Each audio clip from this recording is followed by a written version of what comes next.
Bismillahirrahmanirrahim. Assalamualaikum warahmatullahi taala wabarakatuh. Salam sejahtera. Alhamdulillah, bersua lagi kita untuk kelas pendidikan kesihatan tingkatan 2 dengan topik baru hari ini iaitu pemakanan. InsyaAllah kamu boleh rujuk buku teks kamu dari muka surat 192 sehingga muka surat 197.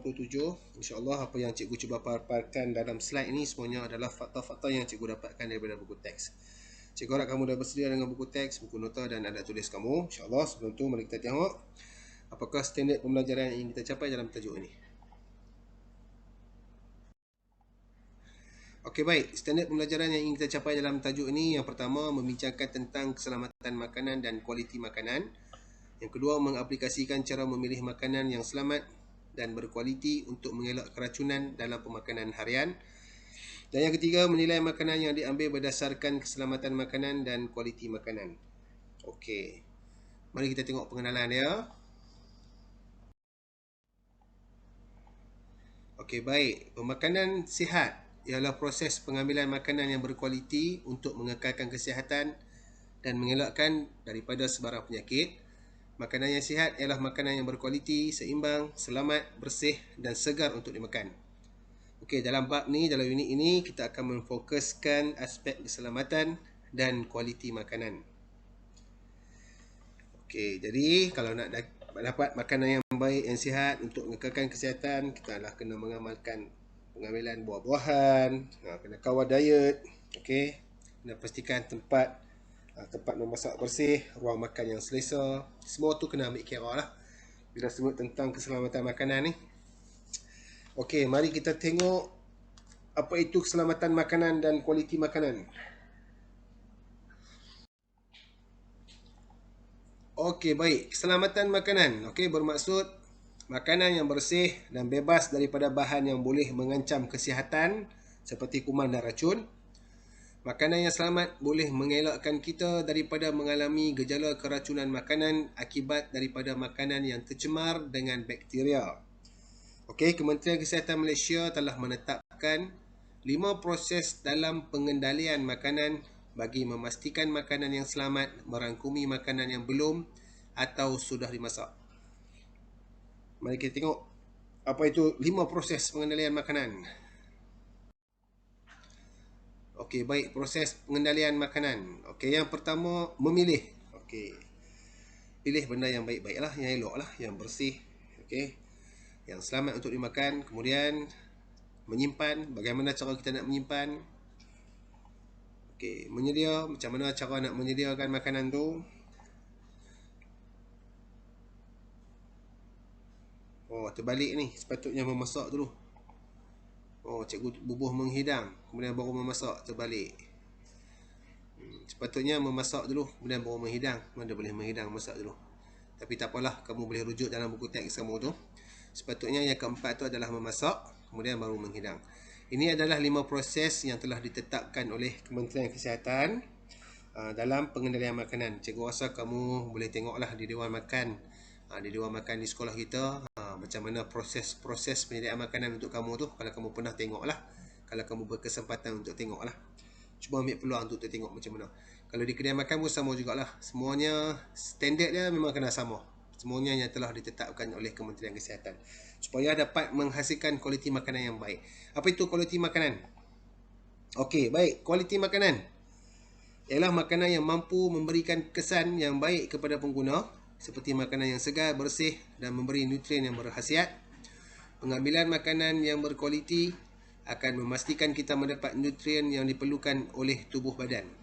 Okey, kita sebagai pengguna ataupun pengusaha, okey, pihak pengguna dan pengusaha harus memainkan peranan masing-masing bagi menjamin kualiti makanan. Okey, sebagai pengguna kita seharusnya mengetahui dan bijak memilih makanan yang berkualiti.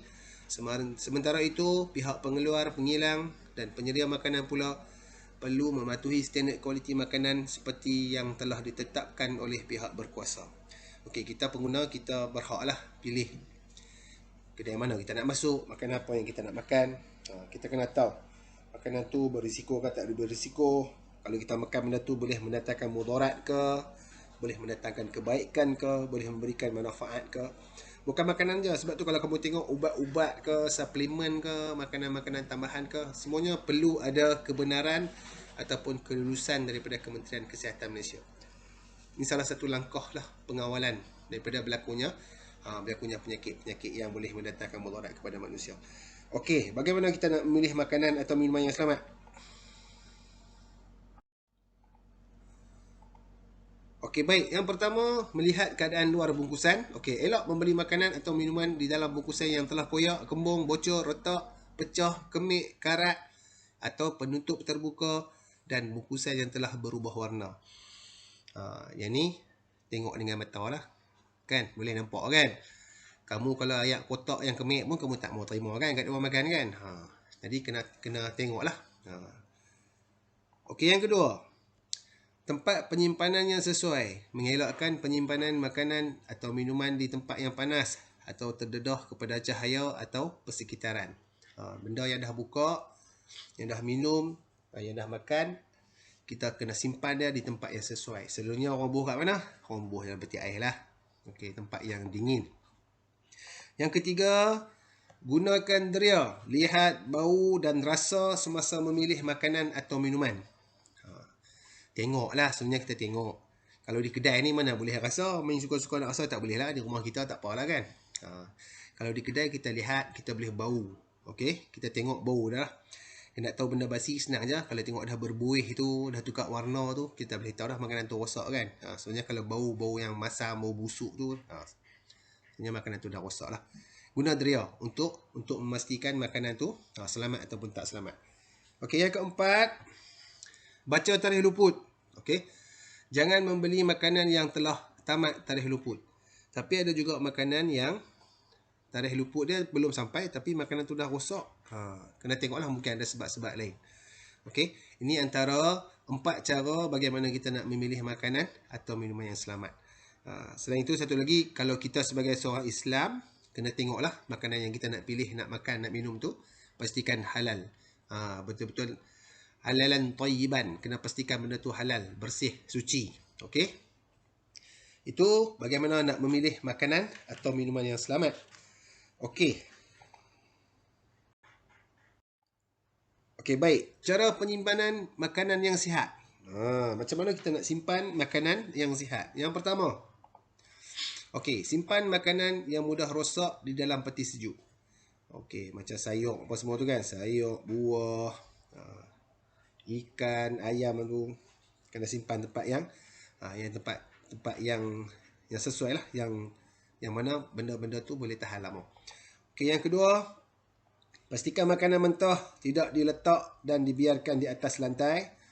Kalau bubuh dalam berdi, dalam besen tu lain cerita lah. Bubuh dalam besen, bubuh dalam berdi, dalam timba ke, kamu letak atas lantai tu lain cerita lah. Dia dah berlapik. Jangan direct terus atas lantai. Okey. Sebenarnya makanan mentah ni orang simpan dalam peti ais lah. Okey. Yang ketiga, pastikan makanan yang telah dimasak tidak terdedah melebihi 4 jam pada suhu bilik. Kalau di rumah kita ada lah kot. Kalau di dewan makan, kamu tengok. Sebab tu kalau makanan tengah hari, kamu tak boleh makan dah malam. Dia akan buang walaupun tak habis. Sebab dia kena ikut standard quality tu. Okey, kalau di rumah tu lain cerita lah. Di rumah sebenarnya mak kamu akan panaskan kalau masih elok. Kalau tak elok, buang lah. Sebab tu kalau makanan tak habis kat rumah pun, kita simpan dalam peti sejuk. Okey, yang keempat, pastikan menyimpan makanan dan minuman pada suhu di bawah 4 darjah Celsius jika telah dibuka. Simpan dalam peti sejuk lah. Sebenarnya simpan dalam peti sejuk. Saya tak tahu lah kalau di rumah kamu macam mana. Ada setengah orang tu simpan makanan sampai kering dalam peti ais tu. Akhirnya masuk ke tong sampah juga. Sebab tu di Malaysia ni banyak berlaku pembaziran makanan. Okey, bukan kata di Malaysia ya, di mana-mana pun sama juga rasa. Sebab tak boleh nak mengagak kadang-kadang tu kan. Cuba elaklah. Cuba elak daripada berlakunya pembaziran makanan. Okey. Baik, itu secara ringkas yang apa ingin cikgu sampaikan kepada kamu. Okey, sebarang pertanyaan, sepanjang persoalan yang kamu nak tanya berkaitan dengan tajuk hari ini, ataupun apa-apa maklumat yang kamu nak kongsi, nak share berkaitan dengan tajuk hari ini, insya-Allah kita boleh bincang dalam grup nanti. Apa-apa pun, nanti kita bincang dalam grup. Kamu boleh share kalau kamu nak share.